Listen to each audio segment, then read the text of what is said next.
Halo teman-teman, balik lagi dengan ASBIM di sini. Chapter 1137 akhirnya mengungkap salah satu misteri paling besar di One Piece. Sesuai dengan analisis-analisis gue sebelumnya, pria misterius ini bukanlah Shanks. Pria ini bernama Vigarland Shamrock, anak dari Vigarland Garling. Nah, di video kali ini gue akan coba menganalisis lebih dalam karakter Shamrock dan tentu aja hal-hal menarik lainnya seperti hubungan Holy Knights dengan King Harald dalam merekrut Loki yang ternyata ada hubungannya juga nih dengan Mother Carmel. Lalu ada asal-usul ras raksasa, memahami kekuatan Gungko, apakah Jarul mempunyai andil dalam pembunuhan King Harald, dan masih banyak lagi. Oke, sebelum mulai jangan lupa like dan subscribe dulu ya kalau kalian tertarik dengan info, analisis, dan teori-teori soal One Piece. Kalian juga bisa traktir via Saweria, link ada di komen ya. Oke, yuk kita mulai pembahasannya. Seperti biasa, analisis kali ini gue akan mulai dari cover story dulu. Sebenarnya cover story pada chapter kali ini nggak terlalu ngasih update atau perkembangan yang signifikan. Di sini kita hanya melihat Yamato dan Tama yang sedang mengintip ke markas rahasia Beast Pirates yang memiliki maskot Wushu. Sesuai dugaan kita semua, di dalam terlihat ada sisa-sisa prajurit Beast Pirates. Jujur, cover story Yamato ini walaupun banyak yang hujat karena di awal-awal nggak jelas, tapi menurut gua makin kesini ceritanya makin menarik. Gua cukup penasaran kok bisa Beast Pirates masih punya markas rahasia di Wano dan apa sih tujuannya. Oke, kita lanjut ke cerita utama ya. Melanjutkan dari chapter sebelumnya di mana Luffy pergi ke Oz Castle untuk mencari kunci untuk membebaskan Loki. Di dalam castle kita diperlihatkan foto King Harald, ayahnya Loki dan Hairudin. Kalau kalian familiar dengan God of War, desain karakter King Harald ini mirip banget sama Kratos, tokoh utama di game God of War. Nah, kalau kita analisis lebih dalam, King Harald dan Kratos punya koneksi menarik yang dapat memberikan kita clue bahwa Oda mungkin benar-benar terinspirasi dari Kratos. Di dalam game, Kratos memiliki istri bernama Love dan memiliki seorang anak bernama Atreus. Menariknya, ternyata Atreus punya nama lain yaitu Loki. Hal ini jadi mirip banget dengan King Harald, secara desain mirip Kratos dan sama-sama punya anak bernama Loki. Nah, karakter Atreus atau Loki adalah karakter yang suka menyebarkan kekacauan, tapi dia tidak ragu untuk membantu orang lain dan menunjukkan sisi baik hatinya. Atreus juga dikenal sebagai orang yang sangat mencintai ayahnya walaupun terkadang terjadi perselisihan di antara mereka. Nah, berdasarkan hal tersebut, jika kita membandingkan nih hubungan Kratos dan Atreus dengan hubungan Harald dan Loki, kita bisa berteori bahwa Loki sebenarnya sangat mencintai ayahnya. Seperti Kratos dan Atreus, Harald dan Loki mungkin juga sering berselisih yang membawa kematian bagi King Harald. Walaupun gue sendiri sedikit meragukan kalau Loki benar-benar membunuh King Harald, tetapi pada chapter ini alasan Loki membunuh King Harald semakin jelas. Di sini dijelaskan bahwa King Harald ingin membentuk ikatan damai dengan dunia luar.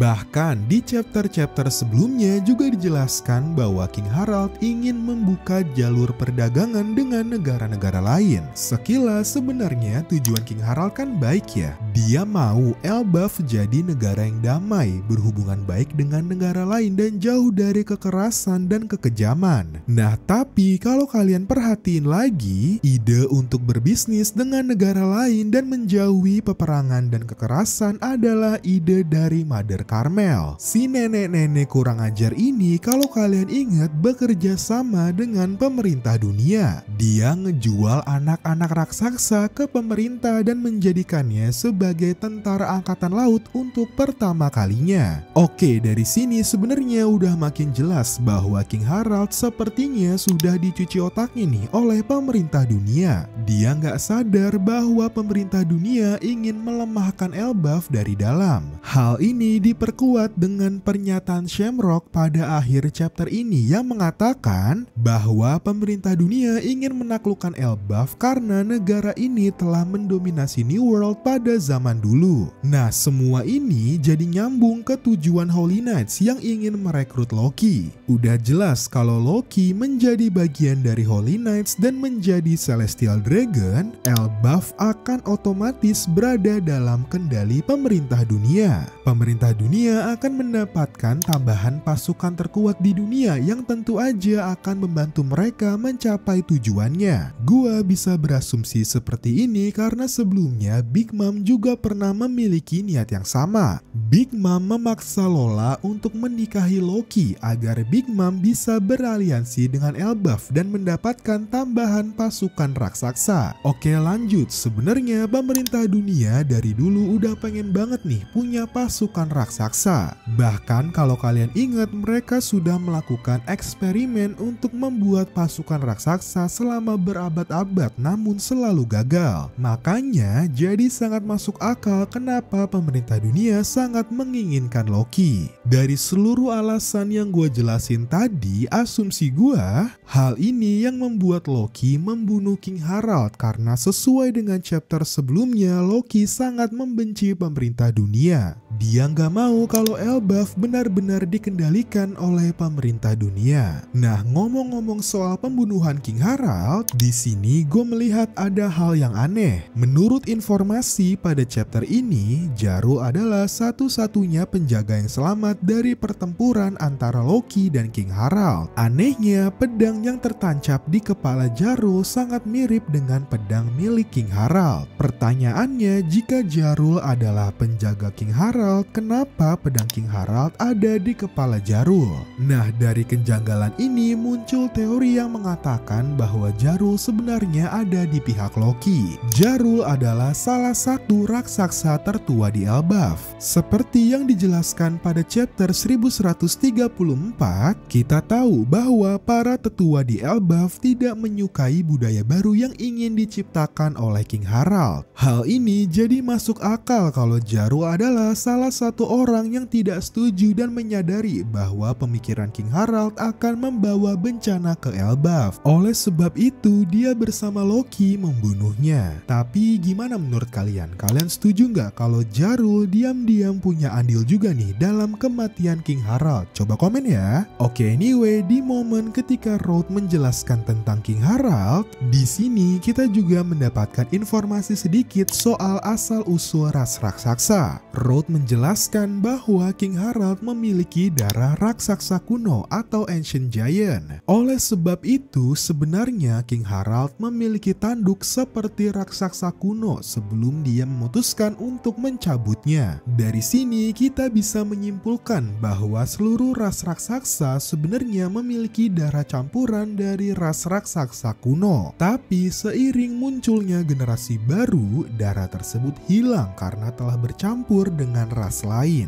Dari sini muncul pertanyaan, apakah kalau gitu mungkin Kaido juga memiliki darah campuran ras raksasa kuno? Oleh sebab itu, Kaido memiliki kekuatan dan tubuh yang sangat kuat, mirip seperti raksasa kuno. Nah, menariknya lagi, dengan adanya pembahasan soal darah campuran ini, banyak yang berasumsi bahwa Blackbeard juga memiliki darah campuran ras raksasa kuno. Seperti yang dikatakan Saturn, Blackbeard memiliki garis keturunan yang istimewa. Selain itu, kalau kalian perhatiin, seluruh raksasa kuno yang kita lihat memiliki simbol 3 tengkorak yang sama dengan Blackbeard. Apakah ini clue dari Oda bahwa keturunan spesial yang dimaksud Saturn adalah keturunan ras raksasa kuno? Oke, lanjut. Selain informasi soal darah campuran, Road juga menjelaskan bahwa ternyata Hairudin dan Loki berasal dari ibu yang berbeda. Hal yang cukup menyedihkan di sini adalah ibu Hairudin ternyata mendapatkan perlakuan rasis karena berasal dari negeri di luar Elbaf. Di sini akhirnya kita paham alasan Hairudin ingin menjadi raja para raksasa adalah karena dia ingin membuat semua raksasa bisa hidup berdampingan tanpa memandang asal-usul mereka. Oke, dari Straw Hats dan Road kita beralih ke panel Loki, Gunko, dan Shamrock. Hal pertama yang mau gue bahas adalah kekuatan Gunko yang ternyata berasal dari buah iblis Arrow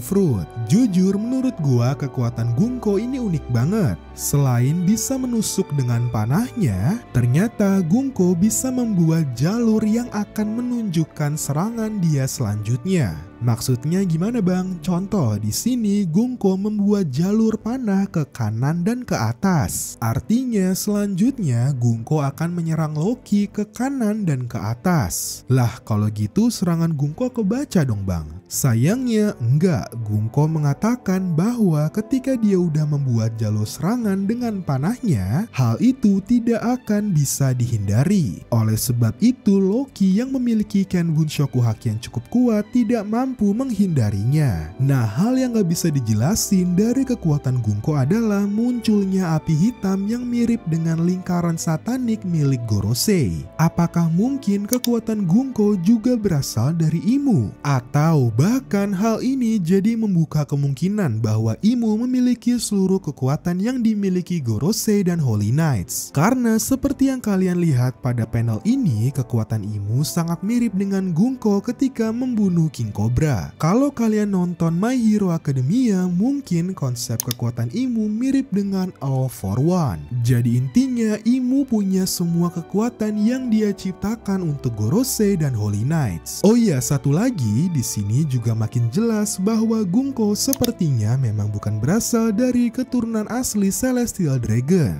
Di sini tidak ada keterangan word noble ataupun saint pada namanya. Oke, lanjut ke momen paling menarik pada chapter ini, yaitu munculnya Vigarland Shamrock. Vigarland Shamrock diketahui merupakan anak dari Vigarland Garling dan merupakan kapten dari Holy Knights atau God's Knights. Sebenarnya gue agak sedikit bingung dengan jabatan si Shamrock. Garling itu sebelumnya punya jabatan sebagai Supreme Commander di Holy Knights. Awalnya gue pikir setelah Garling promosi jadi Gorosei, Shamrock adalah pengganti dirinya sebagai Supreme Commander. Nah tapi di sini jabatan Shamrock justru cuma kapten. Apakah sebenarnya Supreme Commander dan kapten itu sama? Atau sebenarnya ada orang yang lebih tinggi lagi dibanding Shamrock yang menggantikan Garling sebagai Supreme Commander? Oke, anyway, dengan munculnya Shamrock pada chapter ini, ada 3 misteri yang terjawab. Pertama, benar bahwa Shanks memiliki kembaran. Kedua, orang yang bertemu Gorosei pada saat Levely bukanlah Shanks, melainkan Shamrock. Ketiga, bajak laut yang ingin didiskusikan Shamrock di sini adalah Loki. Jadi, artinya Gorosei dan Shamrock sudah merencanakan untuk merekrut Loki dari lama, tepatnya pada saat Levely. Oke, lanjut. Kalau kita analisis nama Shamrock di dunia nyata, Shamrock adalah semacam tumbuhan herbal yang memiliki 3 daun. Pada abad ke-5 Masehi, daun ini digunakan untuk menyebarkan agama Kristen di Irlandia. 3 daun ini melambangkan 3 oknum dalam agama Kristen: Bapa, Anak, dan Roh Kudus. Nah, kalau kita hubungkan nih dengan keluarga Vigarland, Garling sepertinya berperan sebagai bapak karena dia adalah pemimpin dari Vigarland. Lalu Shanks memerankan anak karena anak dalam Kristen digambarkan sebagai orang yang berhubungan langsung dengan manusia. Hal ini seperti Shanks yang berhubungan langsung dengan dunia bawah atau kalau di One Piece di dunia lautan. Sedangkan Shamrock berperan sebagai Roh Kudus. Roh Kudus digambarkan sebagai sosok yang tunduk pada kehendak Bapa. Artinya Shamrock adalah orang yang dengan tunduk menjalankan perintah Garling sebagai Bapa. Oh iya, coba koreksi aja ya kalau ada pernyataan gue yang salah. Oke, anyway, pada chapter ini dengan jelas dikatakan bahwa Holy Knight sudah bergerak. Artinya nggak lama lagi nih seharusnya kita akan melihat aksi dari Dragon dan teman-temannya. Apakah mungkin Dragon akan pergi ke Elbaf untuk menantang langsung Holy Knights? Jujur gue berharap banget sih, karena udah berpuluh-puluh tahun kita nungguin ini orang kagak gerak-gerak. Oke, itu dia seluruh analisis untuk One Piece chapter 1137. Coba komen dong teori mana yang jadi favorit kalian. Coba komen juga menurut kalian Dragon akan datang gak nih ke Elbaf. Oke, terima kasih sudah nonton video ini. Jangan lupa like, comment, share, dan subscribe supaya gue makin semangat bikin video.